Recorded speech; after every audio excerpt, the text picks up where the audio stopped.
Hello दोस्तों, आप सभी का स्वागत है मेरे इस यूट्यूब चैनल पे।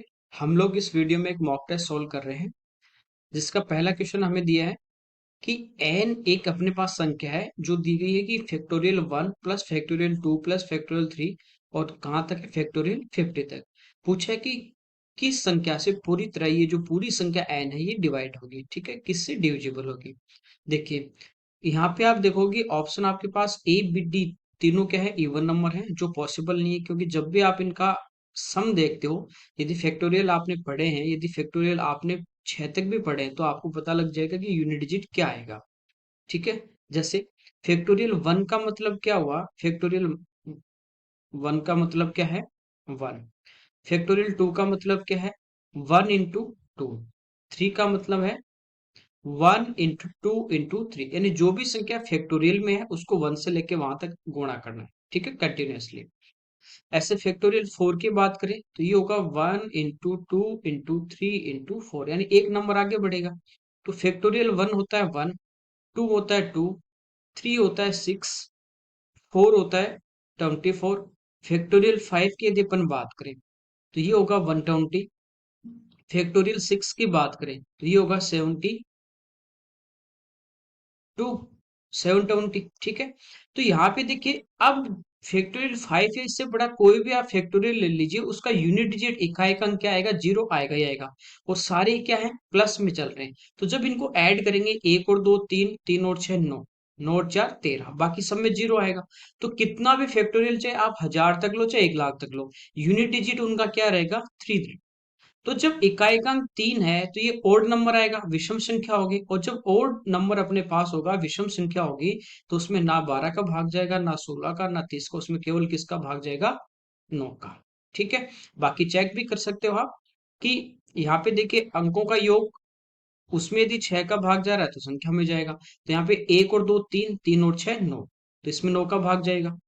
इसके बाद देखिए 24 और 120 यदि आप लेते हो तो 144 है, इसमें भी 9 का भाग जा रहा है। बाकी इसके बाद कोई भी नंबर आएगा उन सब में 9 ऑलरेडी आ रहा है, 720 में भी आ रहा है, इसके बाद भी आएगा। ठीक है, यहाँ 9 कैसे आ गया, क्योंकि फैक्टोरियल 6 जो है इसमें देखिए 1 से गुणा करोगे तो 6 तक गुणा करेंगे, तो यहाँ पे 3 है और इसमें भी 3 है, तो 3 गुणा 3 9, तो आगे सभी में 9 आएगा ही आएगा। तो बाकी संख्याओं में भी 9 का भाग जा रहा है, तो इस पूरी संख्या में 9 का भाग जाएगा। ठीक है, अगला देखिए, कह रहा है एक बेईमान दुकानदार अपने सामान को 4% हानि पर बेचने का दिखावा करता है। 4% की बात करें परसेंटेज में, 4 है तो ये फ्रैक्शन में होगा 1/25, 1/25। परसेंटेज हटाओगे तो नीचे 100 आ जाएगा। तो 25 इसकी कॉस्ट है, और ये कह रहा है कि मैं इसको लॉस में बेच रहा हूँ, यानी इसको 1 रुपए की हानि हो रही है। तो इसकी कॉस्ट कितने की है, इसको कितने की वो वस्तु पड़ रही है, 25 रुपए की।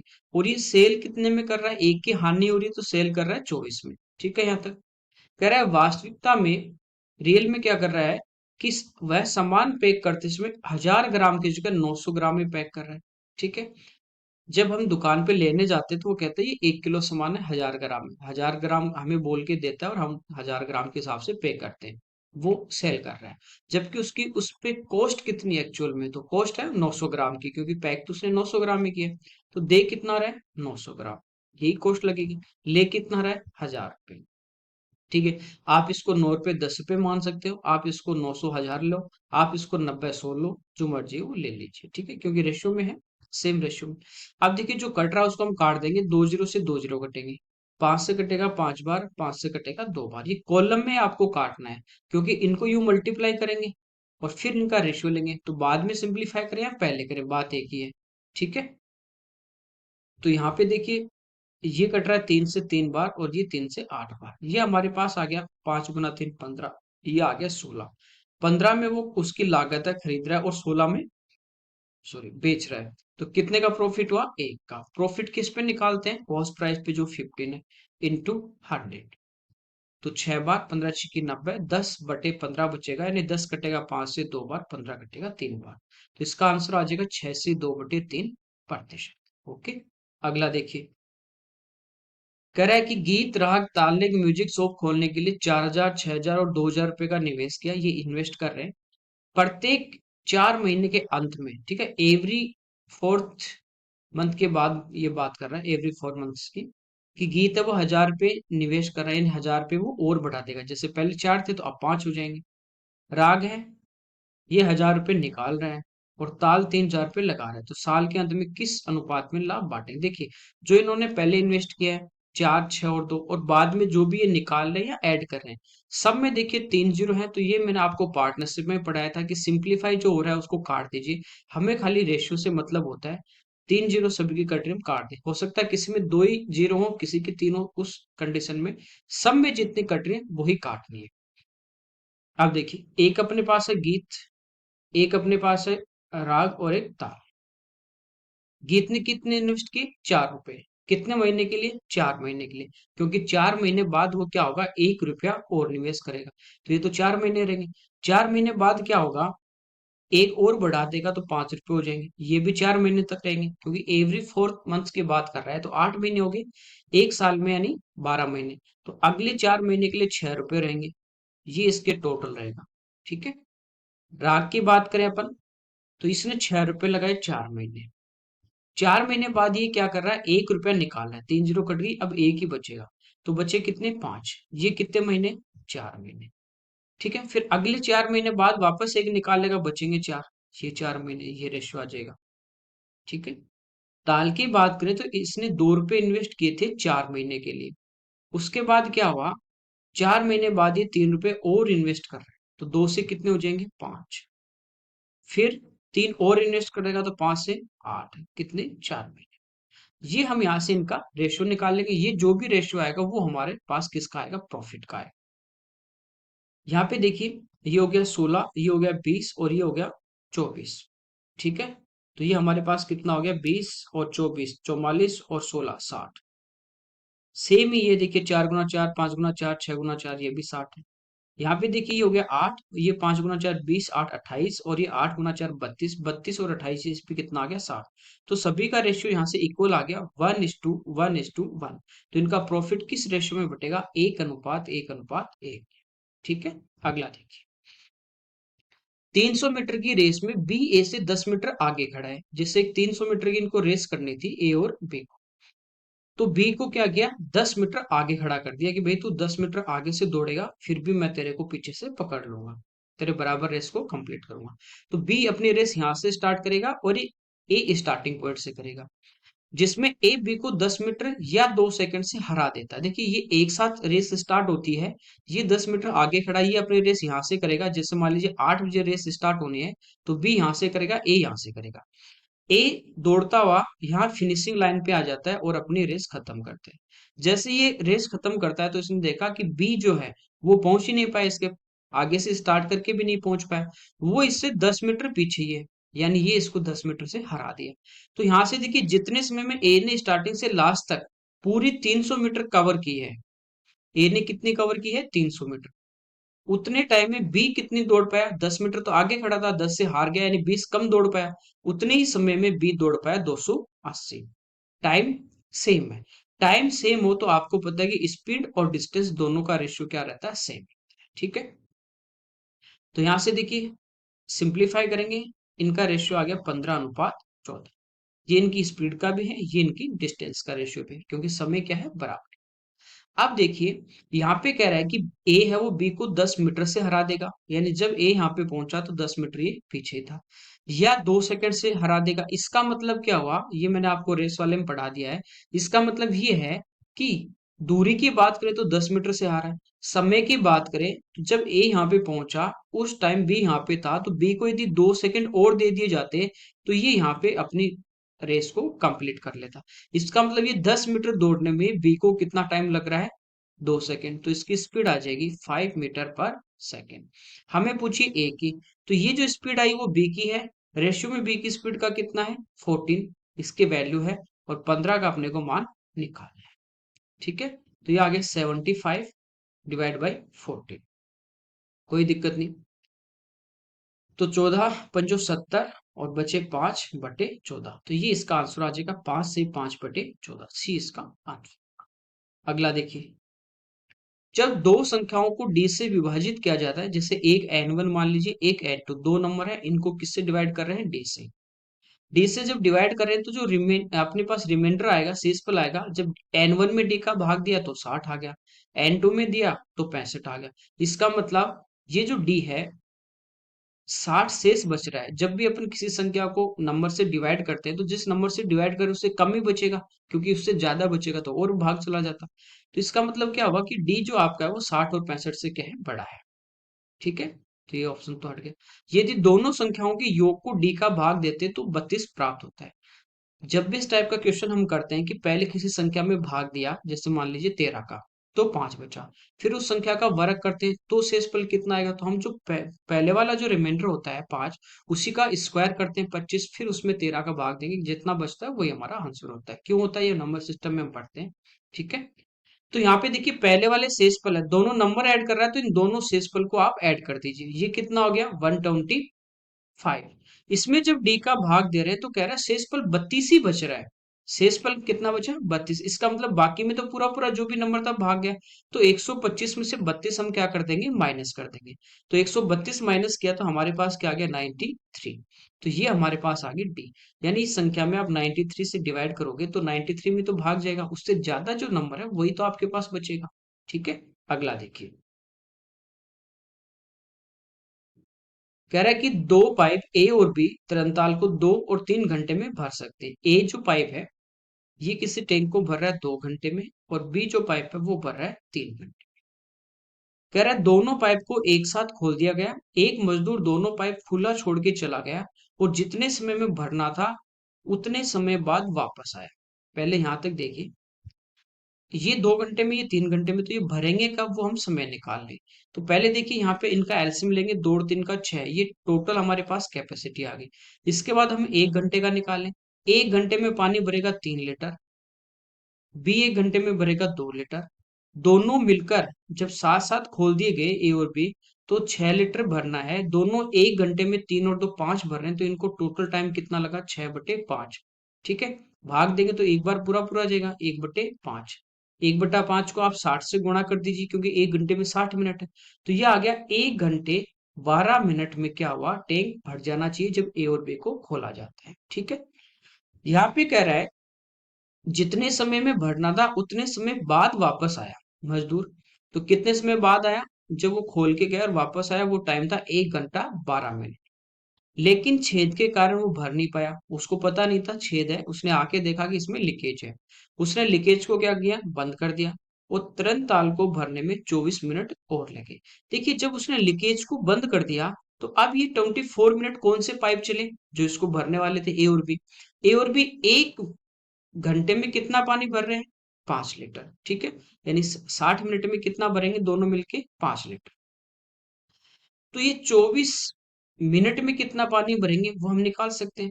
ठीक है, 60 मिनट यानी 1 घंटे में ये 5 लीटर पानी भरते हैं दोनों, 1 मिनट में भरेंगे 5/60। और एक से ज्यादा यानी 24 का निकालना है तो हम इससे इंटू कर देंगे।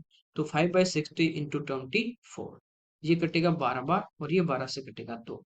ठीक है, यानी कितना पानी भरा इन दोनों ने 24 मिनट में, तो ये भरा 2 लीटर। देखिए भरने वाले दोनों पाइप ओपन करके गए, वापस आके बंद करता है, उसी टाइम आता है जब भरना चाहिए था, लेकिन भरा नहीं पाइप। क्यों नहीं भरा, क्योंकि एक लीकेज था जिसके कारण पानी निकल रहा था। इसका मतलब ये हुआ कि अब जब लीकेज को बंद करने के बाद 24 मिनट में टैंक भर गया, ये 24 मिनट एक्स्ट्रा ए और बी को क्यों लगे, क्योंकि लीकेज के कारण पानी निकल रहा था। उस लीकेज के कारण पानी निकला कितना, 2 लीटर। और ये 2 लीटर पानी कितनी देर में निकला, स्टार्टिंग से लीकेज स्टार्ट था, जब आया तब बंद किया, इसका मतलब 1 घंटे 12 मिनट लीकेज चला है। उस समय में ये 2 लीटर ही पानी निकाल पाया। ठीक है, तो 1 घंटा यानी 60 मिनट और ये 12 यानी 72, यानी ये 2 लीटर पानी कितनी देर में निकला, 72 मिनट में। हमें टोटली इससे खाली करवाना 6 लीटर। 1 लीटर ये निकालेगा कितनी देर में, 72/2 में, और 6 निकालेगा, इन 6 से गुणा कर देंगे। तो 2 से कटेगा 3 बार, 3 से 72 को गुणा करेंगे तो 7 × 3 = 21, 210 और 6 216 मिनट इसका हमारा आंसर आ जाएगा। ये मैं सेम इस टाइप का क्वेश्चन आपको पाइप एंड टैंक में करवा भी चुका हूँ। अगला देखिए, इसमें कह रहा है कि मान लीजिए WXYZ एक वर्ग है, ये अपने को एक स्क्वायर दिया गया है। ठीक है, ये स्क्वायर ही है। WX Y Z. अब हमें कह रहा है कि मान लीजिए पी क्यू आर क्रम से डब्ल्यू एक्स एक्स वाई और जेड डब्ल्यू के मिड पॉइंट है, मध्य बिंदु दी है, पी इसका मिड पॉइंट है, क्यू इसका मिड पॉइंट है और आर इसका मिड पॉइंट है। इसके बाद करें के एल क्रम से पी और क्यू और पी और आर के मध्य बिंदु है। हमें पूछा है त्रिभुज पी के एल का क्षेत्रफल और इस पूरे वृत्त का क्षेत्रफल क्या होगा। देखिए, पी से आर को मिला दिया और क्यू से पी को मिला दिया, तो इनके भी मिड पॉइंट दिए गए अपने को। के है वो पी क्यू का है, इसका मिड पॉइंट के है और इसका मिड पॉइंट एल है। ठीक है, अब ये कह रहा है ट्राइंगल पी के एल, ये वाला ट्राइंगल, ठीक है, पी के एल, इसका एरिया और इस पूरे स्क्वायर का एरिया का रेशियो हमें पूछा है। कोई दिक्कत नहीं। देखिए, इस ट्राइंगल का जो एरिया है पी के एल का, ये मान लीजिए हमारे पास एक है।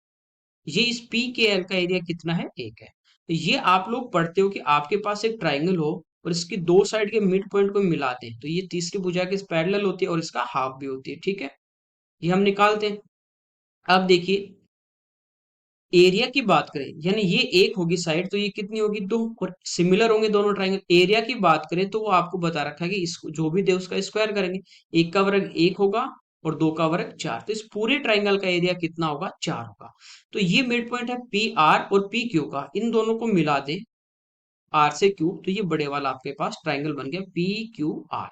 इसका एरिया एक है तो इस पूरे का एरिया हमारे पास ट्राइंगल पी क्यू आर का जो एरिया है ये हमारे पास कितना आ जाएगा, चार आ जाएगा। ठीक है, क्यों आ जाएगा ये मैंने आपको बता दिया। तो इस पूरे का एरिया हमारे पास, इसका पूरे का एरिया कितना आ गया, चार आ गया। ठीक है, अब देखिए, क्यू से आर है, ये दोनों साइड के मिड पॉइंट है और इस वर्ग की भुजा के बराबर है, इसके पैरेलल भी है, इसी के बराबर है सब कुछ। ये मिड पॉइंट है, ऐसे मान लीजिए ये मिड पॉइंट आपके पास एक यहाँ पे एम, और पी से एम को यदि मैं मिला दूं, ठीक है, तो आप देखोगे कि ये सेम इक्वल दोनों पार्ट है, इधर वाला भी इक्वल है, डब्ल्यू पी एम आर ये भी एक स्क्वायर होगा और इधर वाला भी स्क्वायर होगा, क्योंकि मिड पॉइंट है तो ये साइड बराबर है, ये साइड और ये साइड भी बराबर है, 90 डिग्री है, तो ये दोनों क्या है, स्क्वायर है। ये इनका डायगोनल है, ये डायगोनल जितना एरिया ये वाला होगा उतना ही ये होगा, जितना ये होगा उतना ही ये होगा। इसका मतलब ये पूरा यदि चार था इस ट्राइंगल का तो ये दोनों हिस्से बचे, इनका भी कितना होगा, चार होगा। तो इस डब्ल्यू एक्स क्यू आर का कितना आ गया, चार और चार आठ। ये यदि आठ है और ये दोनों साइड के मिड पॉइंट यानी वर्ग का हाफ है, ये आठ है, तो ऊपर वाला भी कितना बचा, आठ, तो पूरे स्क्वायर का कितना हो जाएगा, 16। ठीक है, अगला देखिए, यहाँ पे कह रहा है कि यदि किसी n भुजाओं वाले बहुभुज में n विकर्ण हो तो n का मान, देखिए विकर्णों की संख्या होती है n into n minus three upon to. ठीक है, ये हमेशा कोई भी आकृति हो, चाहे आपके पास रेक्टेंगल हो या हेक्सागन हो या पेंटागन, कुछ भी हो, उसमें यदि डायगोनल निकालने हैं तो ये हमारे पास फॉर्मूला होता है। अब देखिए, ये कह रहा है कि भुजा n है तो n into N minus three upon two, ये फॉर्मूला है। यहाँ एन क्या है, भुजाओं की संख्या, और कह रहा है विकर्णों की संख्या भी बराबर है, यानी बराबर भी क्या आ जाएगा हमारे पास, डायगोनल का फॉर्मूला है तो डी की जगह हम क्या लिख देंगे, एन, क्योंकि इक्वल है।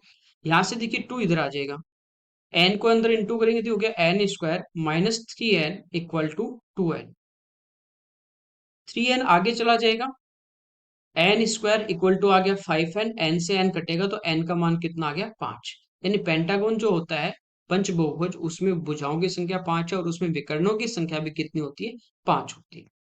अगला देखिए, यहाँ पे कह रहा है कि दो वर्गाकार मैदानों में एक का क्षेत्रफल है वो एक हेक्टेयर, हेक्टेयर का मतलब ये एरिया की यूनिट है, यानी 10,000 मीटर स्क्वायर, इसका मतलब ये, ठीक है, ये एक स्क्वायर जो वर्ग है उसका क्षेत्रफल है। कह रहा है जबकि दूसरा इससे 11% चौड़ा है, यानी दूसरा जो स्क्वायर होगा उसकी जो साइड होगी वो इससे कितनी बड़ी है, 11% बड़ी है। तो ये देखिए पहले वाले का एरिया है 10,000 मीटर स्क्वायर, यानी ये क्या है, 100 गुणा 100 है। तो पहले वाले वर्ग की भुजा अपने पास है 100, दूसरा इससे 11% बड़ा है तो कितना हो जाएगा, 111 गुणा 100। ठीक है, एरिया कितना होगा, 12321।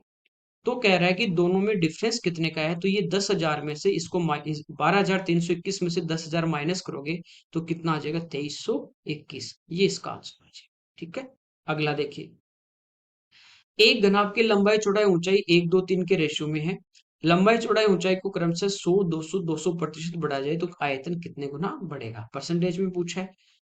यहाँ पे देखिए 100% का मान क्या होगा कि जैसे एक था तो वो डबल हो जाता है। जैसे पहले आपके पास साइड एक थी लंबाई, तो वो अब कितनी होगी, 2 हो गई। 100% प्रतिशत हटाओगे नीचे 100 आएगा, जीरो से जीरो कट गया, नहीं पहले एक था और एक बढ़ जाएगा तो प्लस करोगे तो अब कितना हो जाएगा, 2। ऐसे 200% की यदि बात करें तो पहले यदि एक था अब 2 बढ़ जाएगा तो अब कितना हो जाएगा, 3।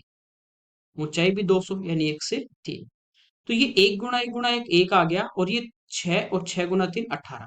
यानी पहले इसका वॉल्यूम एक था, अब इसका वॉल्यूम कितना हो गया, 18 हो गया। तो बढ़ा हुआ पूछा कितने गुना बढ़ गया, तो बढ़ा कितना, यानी 1 से 18 तो हुआ है लेकिन उसमें से एक पहले वाला है, तो कितने गुना बढ़ गया, 17 गुना। तो 17 टाइम इसका आंसर होगा। ये पूछता कि कितना हो गया, तो 18 गुना हो गया। पूछा कितना बढ़ गया, तो बढ़ा कितना है, 17। अगला देखिए, यहाँ पे कह रहा है कि ट्राइंगल है एबीसी एक समकोण है, कोण बी यहाँ पे राइट एंगल है, एडी और सी इसकी मीडियन है, एडी की अपने पास लेंथ दी है, एसी यानी कर्ण का भी मान दिया, सीई अपने को पूछा है। देखिए यहाँ पे क्या होता है, 4 × AD² प्लस CE² बराबर 5 AC²। दोनों माध्यिकाओं के वर्गों के योग का 4 गुना और समकोण त्रिभुज के कर्ण के वर्ग का 5 गुना, ये हमेशा बराबर होता है। ठीक है, यहाँ पे अपने पास तीन में से दो की वैल्यू रखनी है, एक की निकालनी है। होता क्यों है, इसलिए होता है, यहाँ पे राइट एंगल है, एक बार अपन ये वाला ट्राइंगल लेंगे ABD। ठीक है, ये BD है, ये BC का हाफ है, ये साइड ए बी आपके पास, और ये कर्ण है। AD² यहां से आप निकालोगे तो AD² आपके पास होगा AB² plus BC² upon 4। 4 LCM लोगे तो ये इधर आ जाएगा। ठीक है, ये हो जाएगा। अगली बार ये वाला ट्राइंगल लेंगे BCE, ये भी 90 डिग्री है, यहाँ पे CE कर्ण होगा इसका, ये AB का हाफ होगा और ये BC है, यहाँ से सेम ऐसे रिलेशन आएगा। इनको ऐड करेंगे तो इधर तो 4 AD² CE² आएगा। इनको जब जोड़ दोगे तो 4 AB² और इसमें आ जाएंगे आपके पास 4 BC²। इधर BC² है, इधर AB², सबको जब जोड़ोगे तो ये किसके बराबर आएगा, कर्ण के, इसलिए ये होता है। ठीक है भाई मनीष, तो यहाँ पे देखिए 4, ये आगे ले जाए, 5/4 हो जाएगा। ठीक है, AD² यानी इसका वर्ग कर देंगे, 9 9 गुना 5 45, 45/4 प्लस CE² बराबर 5/4, और AC का मान 5 है तो 5 का वर्ग 25। CE² जो है ये हमारे पास आ जाएगा 125/4 माइनस 45/4। 4 एलसीएम आ जाएगा, 125 में से 45 घटाओगे तो ये आ गया 80, 80 में 4 का भाग देंगे तो ये आ गया 20।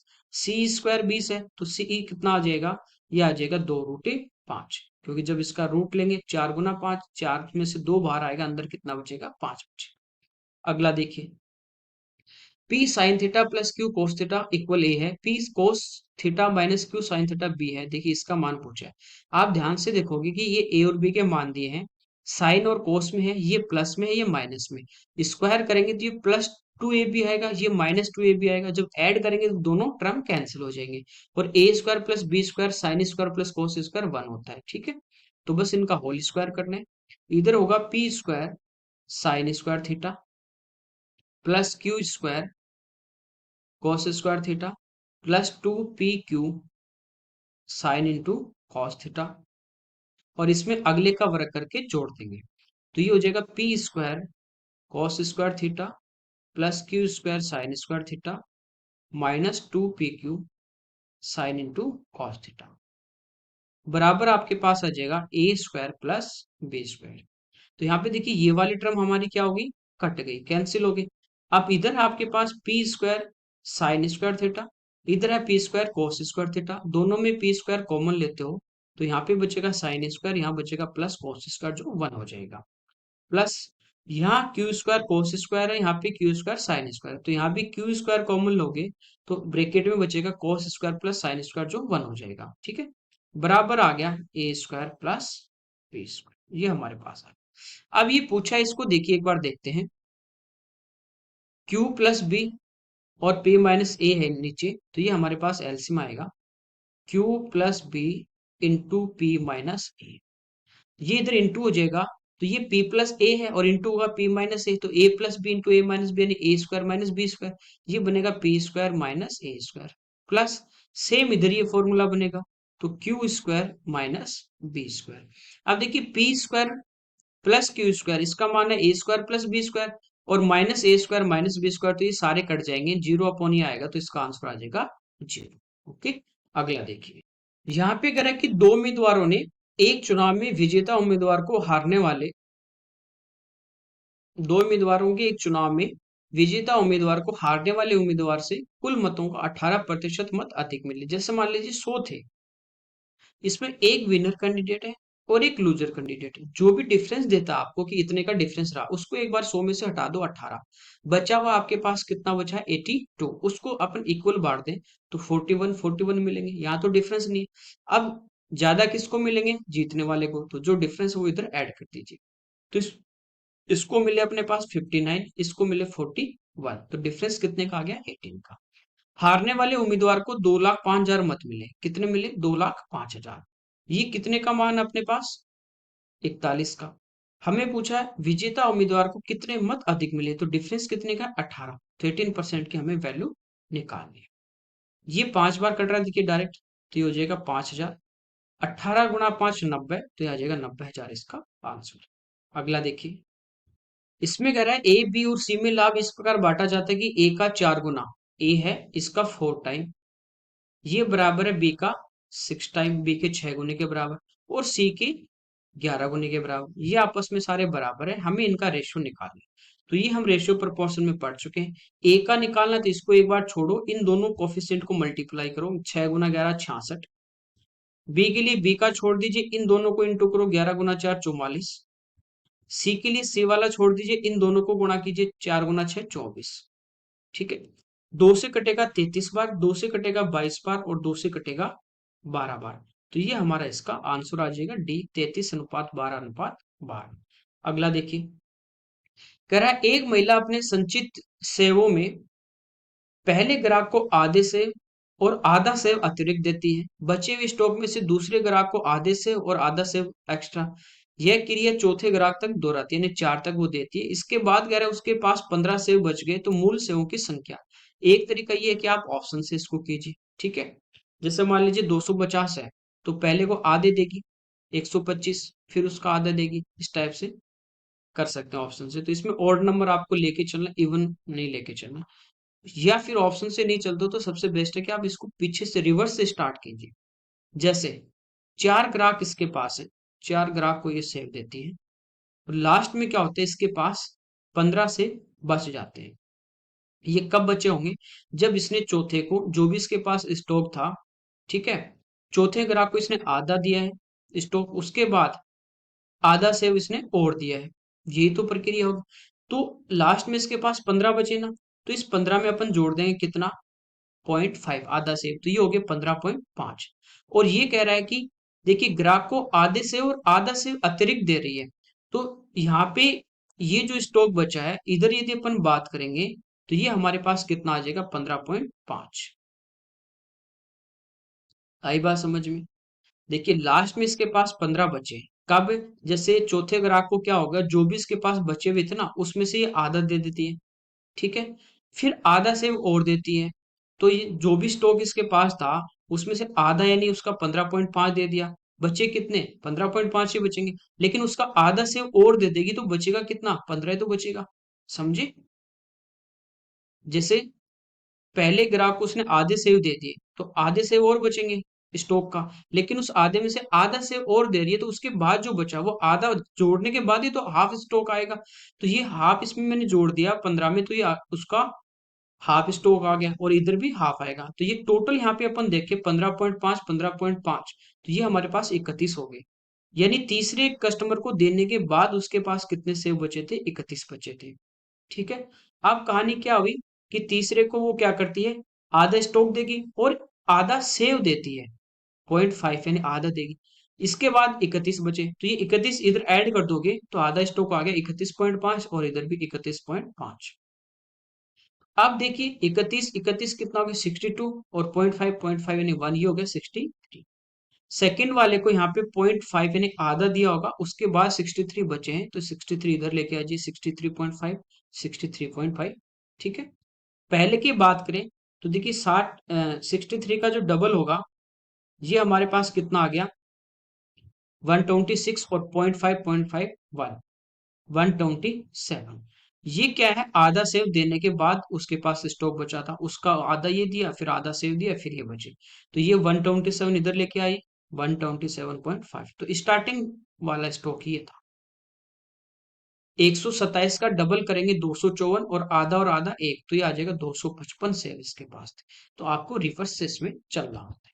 अगला देखिए, 2 पेन 3 रबर 4 कटर का मूल्य 36 रुपए, 4 पेन 5 रबर 8 कटर का मूल्य 68 रुपए। देखिए 2 पेन है प्लस 3 रबर है इसके पास, और 4 कटर है, इन सब का जो प्राइस है ये इसके पास है 36। अगली बार कह रहा है कि 4 पेन है उसके पास, उसने खरीदे, प्लस 5 उसने रबर लिए हैं, और 8 कटर लिए हैं, तो इसका प्राइस है 68। ध्यान से थोड़ा देखेंगे, अपने को पूछा है किसका प्राइस, रबर का, ठीक है। यहाँ देखिए इसका डबल हो रहा है, यहाँ देखिए इसका डबल हो रहा है, यहाँ पे 3 से 5 है। यदि यहाँ पे भी एक रबर वो और खरीद लेता है, 6 यदि खरीदता है, तो सभी के डबल हो जाएंगे, तो प्राइस भी उसके पास डबल होगी। तो प्राइस कितनी, 36 की कितनी हो जाती है उसके पास, 72। कब, जब वो एक रबर और लेता। ठीक है, यानी दोनों साइड आप एक रबर ऐड कर दीजिए, बात एक ही है। तो इन सब की प्राइस कितनी अपने पास, 72 रुपए है। कब, ये जो 4 रुपए आपके बढ़ गए, पहले 68 थी इन सब की प्राइस, अब आपके पास इसका डबल हो गया, यानी 72 बढ़ गए। क्यों बढ़ गया, क्योंकि आपने एक रबड़ और ऐड कर दिया। तो ये जितना बढ़ा हुआ है ना यहाँ पे 4 रुपए, वो किसका प्राइस है, एक रबर का है। तो यही पूछा है, एक रबर का मूल्य, तो ये हमारा आंसर आ जाएगा 4 रुपए। ठीक है। अगला देखिए, सिंपल था वैसे, कुछ नहीं इसमें। 3200 रुपए मिलते हैं और सीज, देखिए ये कंप्लीट नहीं दिया है। David invested certain amount in 3 different scheme. कह रहा है कि डेविड है वो अपने जो, उसके पास कुछ रुपए थे, वो अब 3 अलग अलग स्कीम में इन्वेस्ट करता है, निवेश करता है। A, B and C, 3 scheme है, A, B और C, 3 स्कीम में वो क्या करता है, इन्वेस्ट करता है। With the interest rate of, with the rate of interest 10% per annum, 12% per annum and 15% per annum respectively. यानी इनको इस प्रकार क्रमशः देता है वो, पहले ए पे तो है 10% प्रतिवर्ष, दूसरे पे 12% प्रतिवर्ष, और तीसरे पे रेट है 15% प्रतिवर्ष। इफ द टोटल इंटरेस्ट, यानी कुल ब्याज 3200 रुपए मिलते हैं, तो सी स्कीम में निवेश की गई राशि, अच्छा, सी में निवेश की गई राशि, स्कीम ए में निवेश की गई राशि की 150% है, और स्कीम बी में निवेश की गई राशि की 240%। तो बी में निवेश की गई राशि हमें पूछी, देखिए सी में जो इन्वेस्ट कर रहा है वो एक का 150% है, 150%, 50 से 3 बार, 50 से 2 बार, किसका, ए का। तो ए में यदि वो 2 रुपए इन्वेस्ट कर रहा है, तो कह रहा है बी में कितने इन्वेस्ट करेगा, सॉरी सी में कितने इन्वेस्ट करेगा, 3।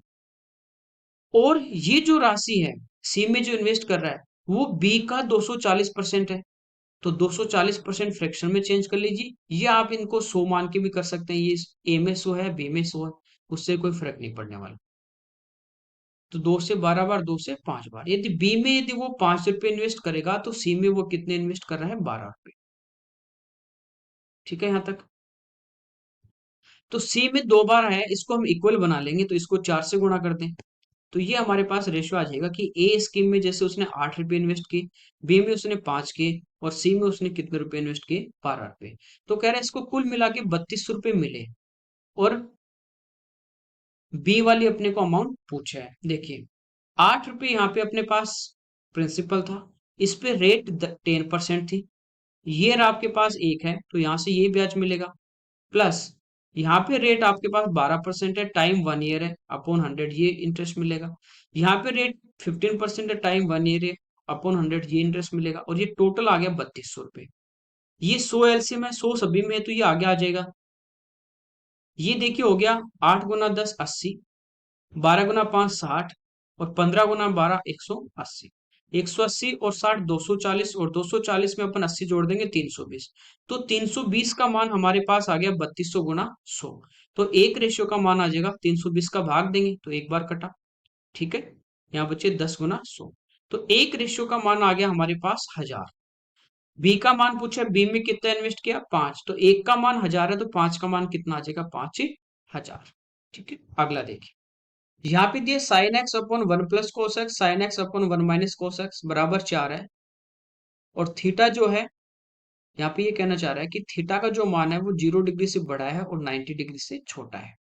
तो कह रहा है कि एक्स, थीटा की जगह एक्स है, इसका मान क्या होगा। ठीक है, देखिए इसको थोड़ा सिंप्लीफाई करेंगे। ये ए प्लस बी है, ये ए माइनस बी है। जब एलसीएम लेंगे तो दोनों आएंगे, और ये होगा ए स्क्वायर माइनस बी स्क्वायर, यानी 1 माइनस कॉस स्क्वायर एक्स। ये इधर मल्टीप्लाई होगा, ये इधर मल्टीप्लाई होगा, तो ये होगा sine x minus sine into cos x,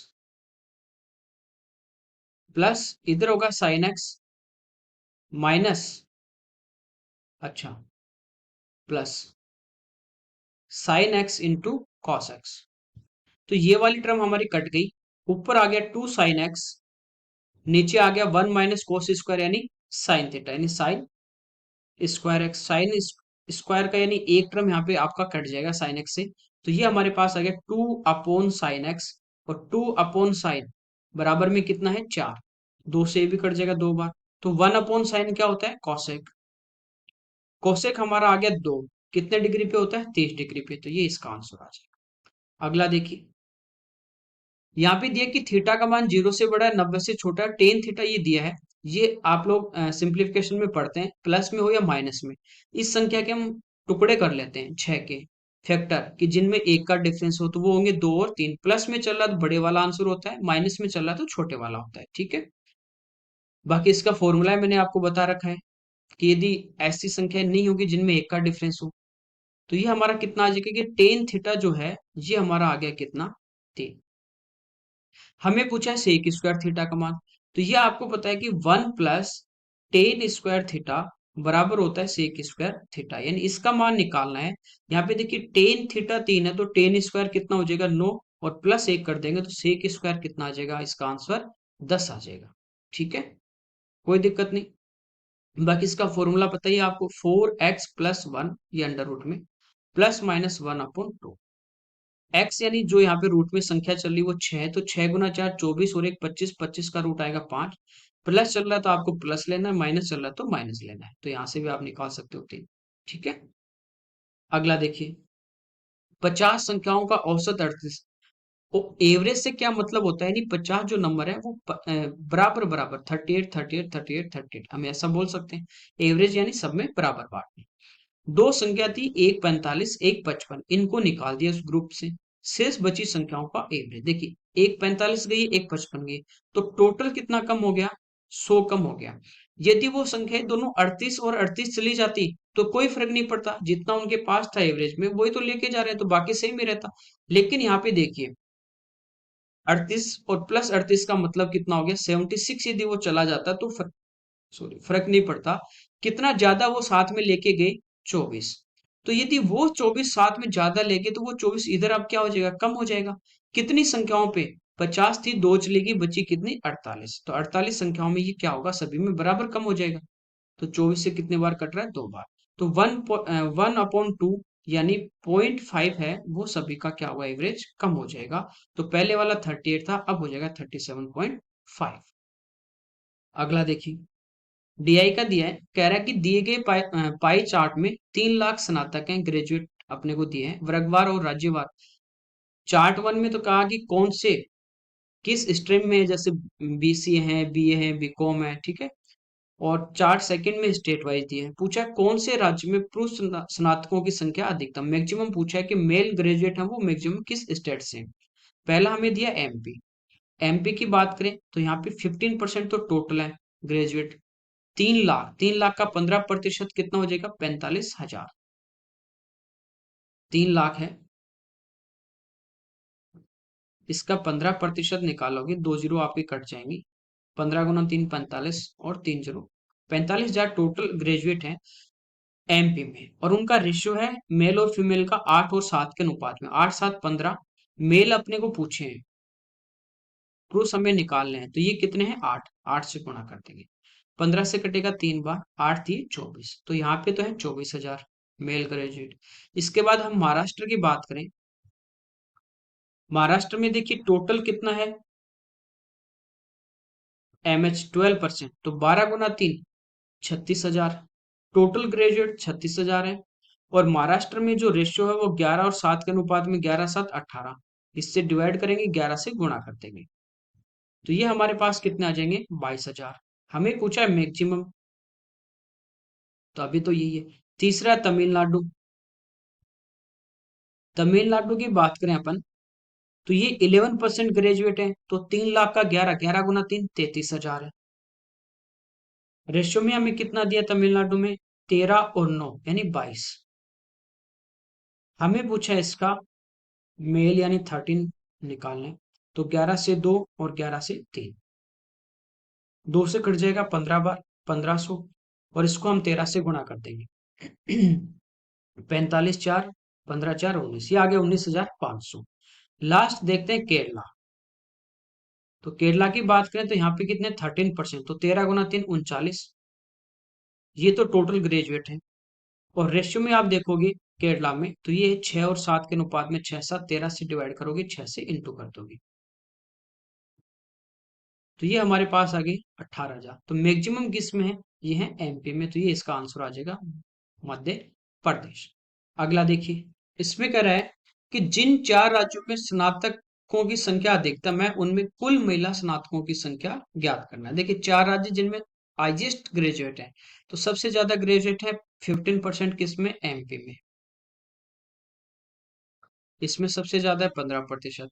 इसके बाद देखिए 14 किसी में नहीं है, उसके बाद है केरला में, तो केरला में कितने हैं 13%। इसके बाद 13 के बाद महाराष्ट्र में है 12%, और 12 के बाद तमिलनाडु में है कितने 11। तो सेम वैसे हम 3 लाख का पहले ये परसेंटेज निकाल लेंगे, और उनमें से क्या करना अपने को, जो महिला जो है ग्रेजुएट जितनी है, जैसे रेशो में पिछले में अपने मेल निकाले थे वैसे ही फीमेल निकाल लेंगे, और उन सबका टोटल देखिए सेम वैसे ही करना है। तो एमपी की बात करें तो पिछले वाले में देख लेते हैं, एमपी में देखिए टोटल 45,000 थे, जिसमें से 24,000 मेल ग्रेजुएट हैं, तो बाकी बचे हुए 21,000 क्या हैं फीमेल हैं, तो ये आगे 21,000। केरला की बात करें तो यहाँ पे देखिए 18,000, 39 में से 18,000 क्या थे मेल हैं, वो ग्रेजुएट हैं, तो बाकी बचे हुए क्या हैं अपने पास 21,000, ये केरला में है, ठीक है। महाराष्ट्र की अपन बात करें तो इसमें से देखिए 36,000 में से 22,000 क्या है पुरुष हैं ग्रेजुएट, तो बचे हुए कितने 14,000, वो क्या होंगे फीमेल, तो ये आ गया 14,000। फिर तमिलनाडु की बात करें तो 33 में से 19,500 अपने पास क्या थे मेल थे, तो बाकी बचे हुए यानी 13,500 हमारे पास क्या होंगे फीमेल होगी। इन सब का हमें क्या पूछा है टोटल, तो ये तो आ गया 500। फिर ये देखिए 1 2 6 और 3 9, और 4 और 2 6, तो ये आ जाएगा 69,500 इसका आंसर। अगला देखिए, इसमें कह रहा है कि कौन सा कथन सत्य है, स्टेटमेंट हमें पूछा कि कौन सा राइट है। पहला कह रहा है कि बीकॉम और बीएससी जो है उनमें जो कम से कम अंतर है वो 30,000 का है, तो बीकॉम देखिए 15% है, बीएससी 25 है, दोनों में डिफरेंस है 10% का, तो 3 लाख का 10% 30,000 होगा, तो कम से कम ये तो है ही है, तो ये तो राइट है। सेकंड कह रहा है कि यूपी में पुरुष स्नातकों की संख्या, तो यूपी की बात करें तो यहाँ पे 7%, तो 3 लाख जो है उसका 7% होगा 21,000। और यूपी में 11 और 10 के रेशियो में महिला और पुरुष, तो 11 और 10 21, यहाँ पे मेल की बात कर रहा है तो हम 11 से गुणा कर देंगे, ये आगे 11,000, ठीक है। एमपी प्रदेश में महिला स्नातकों की संख्या से अधिक है, तो एमपी में देखिए महिला अपने निकाल ही ली थी, एमपी में महिला कितनी 21,000, तो ये 21,000 से क्या है कम है, जबकि ये कह रहा है अधिक, तो ये गलत हो गया। थर्ड है बीबीए स्नातकों की संख्या, तो बीबीए में देखिए कितने हैं 9%, तो 3 लाख का 9% यानी 9 × 3 27,000। कह रहा है कर्नाटक और केरल के कुल पुरुष स्नातकों की संख्या से अधिक है, तो कर्नाटक की बात करें तो यहाँ पे 10% है, और 3 लाख का 10% यानी 30,000। और किस रेशो में कर्नाटक में 3 और 2 यानी 5 से डिवाइड करेंगे, 3 से मल्टीप्लाई कर देंगे, तो ये हमारे पास कितने आ जाएंगे, 18,000। ये तो कर्नाटक के आ गए। केरल के यदि अपन निकालें तो ये है 13%, तो 3 गुणा 13 यानी 39,000।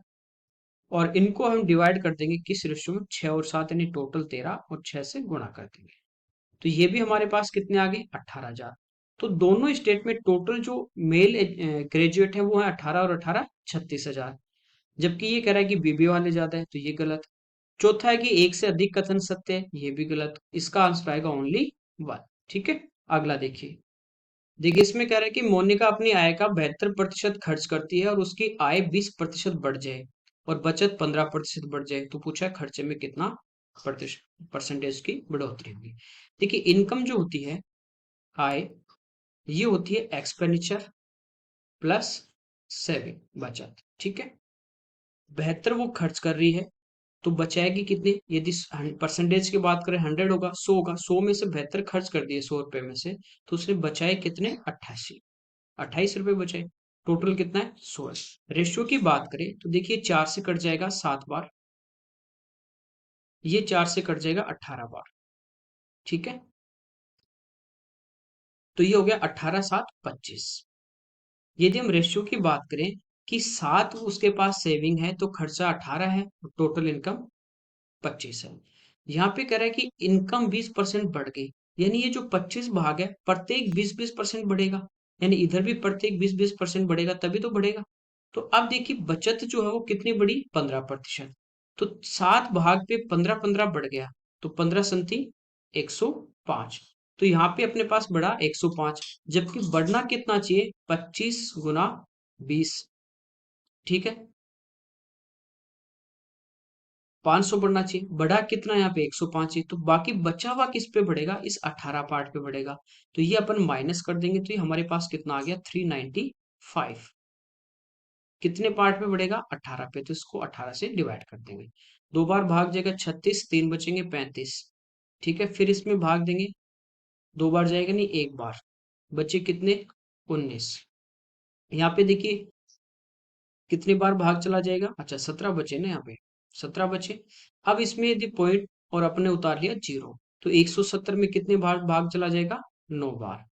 ठीक है, तो इसका आंसर आ जाएगा अपना 21.9%। तो आप इसको इस टाइप से डायरेक्ट सोच सकते हैं। ठीक है, यानी यहाँ पे इनकम जो है वो पूरी 20% बढ़ेगी, तो ये भी 20 बढ़ेंगे सारे, ये भी 20 बढ़ेंगे सारे। ठीक है, तो 20 तो ये बढ़ेंगे ही बढ़ेंगे। अब इधर जितना कम हुए उतना वो ज्यादा इधर इंक्रीज होगा। तो इधर देखिए प्रत्येक 15% ही बढ़ा है, यानी 5% कम बढ़ा है। और कितने पार्ट है, 7, तो 7 गुना 5 35, तो 35 कम बढ़ा है। तो ये 35 इन 18 में बढ़ जाएगा, तो ये आप 18 से डिवाइड कर दीजिए, बात एक ही है। और जो आएगा उसको हम 20 में ऐड कर देंगे, तो 18 के अंदर भाग देंगे 1 बार, बचे कितने, 17, 0 उतार लेंगे। अब इसमें कितनी बार भाग चला जाएगा, 9 बार। ठीक है, तो ये हमारा इसका आंसर हो जाएगा 1.9, यानी 20 में जोड़ देंगे तो इसका आंसर हो जाएगा। अगला देखिए, कह रहा है कि यदि मूलधन 5 वर्षों में साधारण ब्याज, मूलधन और 5 वर्षों के साधारण ब्याज में रेशियो दिया गया है 10 और 7, ये प्रिंसिपल है, ये ऐसा ही है। तो कह रहा है रेट क्या होगी, तो रेट हमारे पास होती है SI 7 × 100 upon principal into time. तो 50 से कटेगा 2 बार, और 7 दूनी 14, ये हमारी इसकी क्या आ जाएगी, रेट ऑफ इंटरेस्ट आ जाएगी। ठीक है, तो ये हमारे 25 क्वेश्चन थे जो हमने यहाँ पे डिटेल में सोल्व किए। Okay, thank you everyone.